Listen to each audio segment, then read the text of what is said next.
I post new content every Monday, Wednesday, and Friday.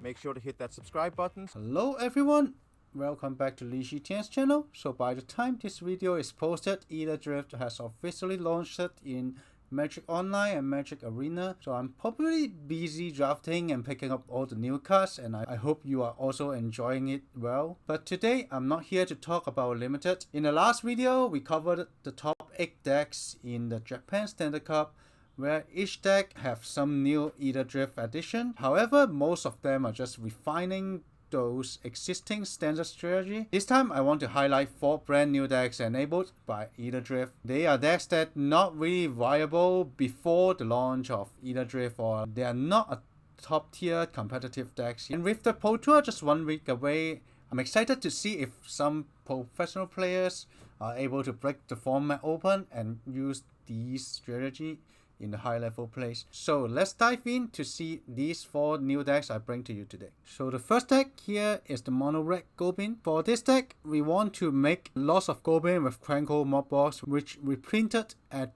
the Magic Foundation. So we have 2 ways to give haste to it. First way is Draconautic Engineer, and then the Hornscott Heavy. They both able to give haste to Crankle Mob Box, which means opponent do not have a very easy time tapping out. We could threaten a really huge board with activating Crankle. So the choice of 1-drops here are the Burnout Bastronaut. It is a 1/1 mana that start your engine. Start your engine here could enable us to have turn 4 maximum speed, which turn on the Hornscott Heavy's maximum speed ability, adding X red mana for each Goblin we control, so we can dump our hand and kill our opponent really fast. Another 1-drop is the Fanatic Firebrand. The Firebrand gets multiple function here. It could kill opponent 1-drops like Lenovo Elf. It could also allow us to deal 1 damage to our opponent, which means we could get to maximum speed before the combat phase. That way we can activate Heavy and then get loss of mana, dump our hand before the combat phase of turn 4. Third 1-drop here is the Grease Range Goblin. Using this because we get to put +1/+1 counter with its exhaust ability. If we have Crankle Mob Boss under the Soul Quadrant, we could have Grease Range Goblin as a body double. For the 2-drop, we got the Draconautic Engineers. The first exhaust ability is also strong. With the Soul Quadrant, we could just 2 mana Engineer, 1 mana Exhaust, and then having the +1/+1 counter, that means we can activate the Crankle Mob Boss ability. The 4 mana Creating Dragon ability is also strong if we flood out. The next one is the Holemaster. Holemaster is a Lord effect, and then it also helps us to fight opponents' removals. And the Seer Slicer Goblin. Triggering Seer Slicer Goblin is very easy with 12 1-drops in this deck. So it is a way for us to generate loss of body here. For the 3 mana, we have the Heavy already, and then we also have this Dropkick Bomber. I opted to play only 1 copies because having 2 mana 3-drops could be a problem for this deck. And then also, this card does not really do much if we just cast and opponent have removal on it. Instead of the Bomber, I opted to play this Patchwork Banner. If we cast it turn 3, we could have Banner into a 1-drops, which is also a very nice curve there, and it is way much harder to be removed by opponent removal. So we opted to play 1 Dropkick Bomber here because it is always nice to have 1 exile by Soul Quadrant. The second deck is Izzet Discard. The reason this card could be good is we have multiple payoff in the Aetherdrift. The first one is the Mako, 1 mana 1/1. And then when we discard 1 or more cards, we get to put that many +1/+1 counter on this creature. And the second one is the Sky Ray. Basically the same ability with the Mako, except it's a flying on top of that. The third payoff is the Monument of Endurance. So whenever we discard a card, we got to draw a card or create a treasure token, or each opponent lose 3 life. We can discard at our own turn and then discard at opponent's turn, which gives us a huge reach for this deck. Besides these payoff, all we want are enablers. The first one is the Grease Range Goblin.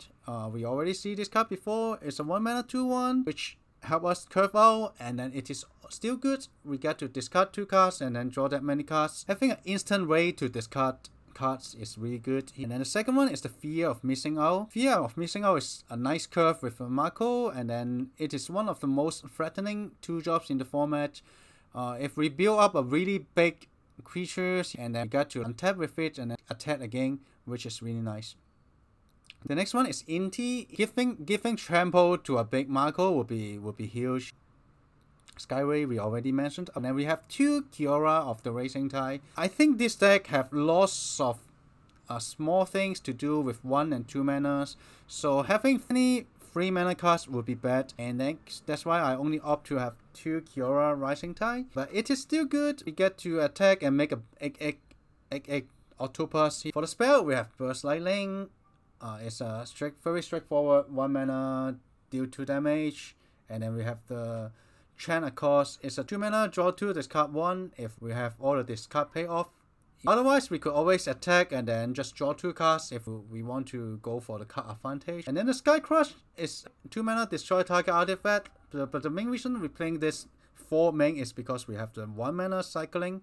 It's a very cheap way to trigger the discard abilities. And then the format could likely be filled with lots of vehicles, so this card would be great for us. And we already mentioned about the monument, and then we have the memory. Memory is really nice with all this looting effect and cycling effect. When we have Fear of Missing, we got to double trigger the memory effect, as it is to trigger at each beginning of combat. So if we have 2 combat phase, it triggers twice. The same goes to the ENT as well. We get to discard and other times. For the mana base, we have 22 lands. Because of we having so many looting effects, I think 22 lands should be enough. Otherwise, there's some chance we could just flood out. And then we have the new Verge. The Verge is a very nice addition. It provides us the much needed turn 1 red mana.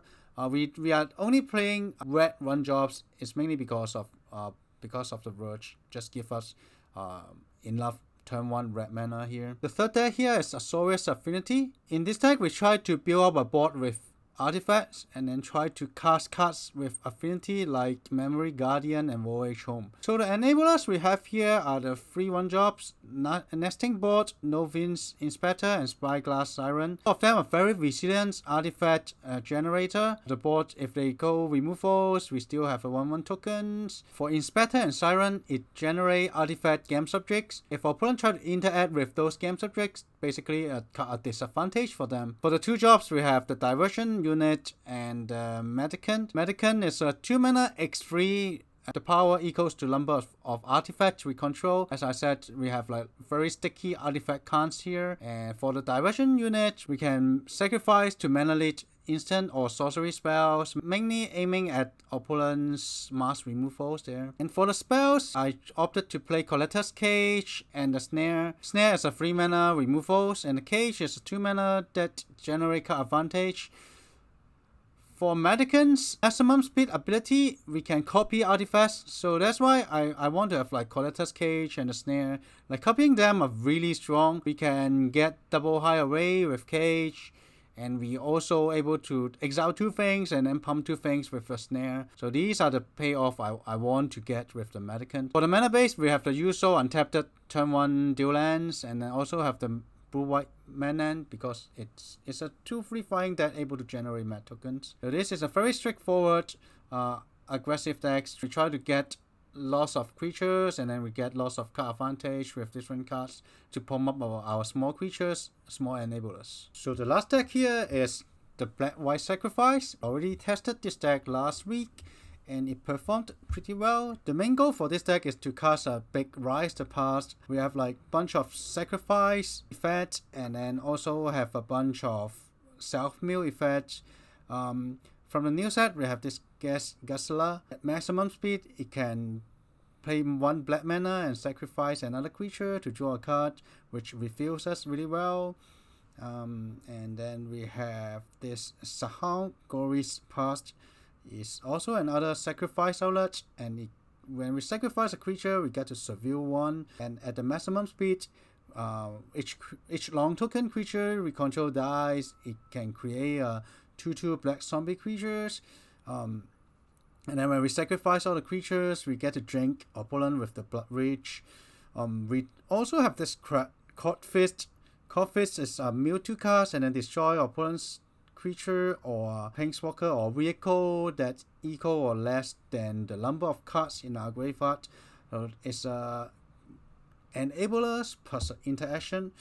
We also choose to have this Sprickin Door. Sprickin Door is a 2-mana 2/1 that allows us to draw cards, or if we don't have a 1-drop in play, we can always just draw and discard a card to fill up our grave, which is also fine for this deck. For the mana base, we have the new additions from the Verge. So Verge have a black mana as the main color source. This is also the reason we don't have the nesting board in the deck, because we want to have all 1-drops are being in the black, and then we have like enough turn 1 black mana source to cast all these cards. We also have the Surveil Land go along with the usual dual lands, so that we have enough white source for the race to pass. Okay, so this is what we have today. These 4 decks had at least 12 new cards from the new set. Obviously, these are not the final version. It really takes time for us to reach the final configuration, but I think the concepts here is really nice. Let's see any of them are able to become a new tier 1 decks and impacting the format. So this is for today, and in the next video we will start testing new standard format. So remember to like the video and subscribe to the channel, and I will see you in the next video. Bye bye. Super Chat is now available, so you can support the channel and have your message highlighted in the comments. Don't forget to like, subscribe, and turn on notifications. I will see you in the next video.